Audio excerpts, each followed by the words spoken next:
एक उज्जवल और सुनहरी दोपहर में छोटी एलिस अपनी बड़ी बहन के साथ नदी के किनारे बैठी थी।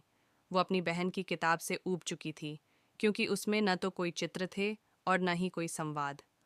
अचानक एलिस ने एक सफ़ेद खरगोश को देखा। हैरानी की बात यह थी कि वह कमरकोट पहने हुए था और हाथ में एक पॉकेट वॉच लिए खुद से बड़बड़ाता जा रहा था कि उसे देर हो रही है। जिज्ञासा से भरकर एलिस उस खरगोश के पीछे दौड़ी और उसे एक बड़े से खरगोश के बिल में समाते देखा।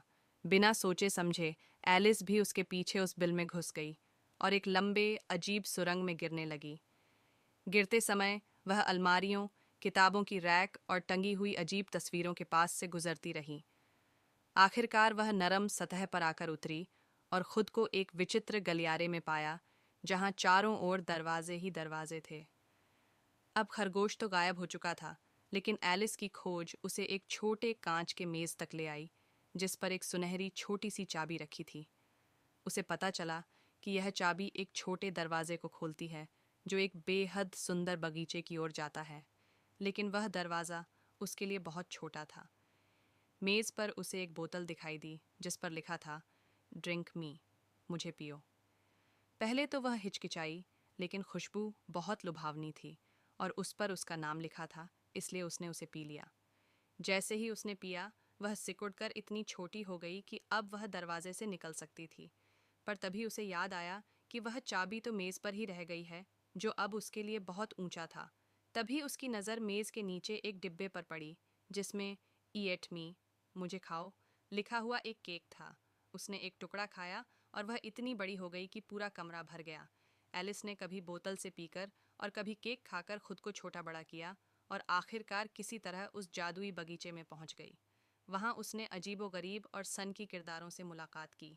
एक था मुस्कुराता हुआ चेशायर बिल्ली, जिसकी शरीर और सिर कभी भी गायब हो जाते थे और जो एलिस को उलझाऊ बातें कहता था। फिर वह एक पागल चाय पार्टी में पहुंची, जहां मैड हैटर, मार्च हेयर और डॉर्म हाउस बैठे थे। वहां कोई भी एक जगह टिक कर नहीं बैठता था, सब कुछ अराजक था। आखिरकार एलिस की मुलाकात दिलों की रानी, क्वीन ऑफ द हार्ट से हुई। हार्ट्स से हुई, जो अपने गुस्से और बार बार सर कलम कर दो चिल्लाने के लिए मशहूर थी। रानी के साथ एलिस ने क्रोकेट खेला, जिसमें बल्लों के रूप में जीवित फ्लेमिंगो और गेंदों की जगह कांटेदार साही इस्तेमाल किए जाते थे। एक विचित्र अदालत में एलिस ने झूठे आरोपों के खिलाफ साहसपूर्वक आवाज़ उठाई।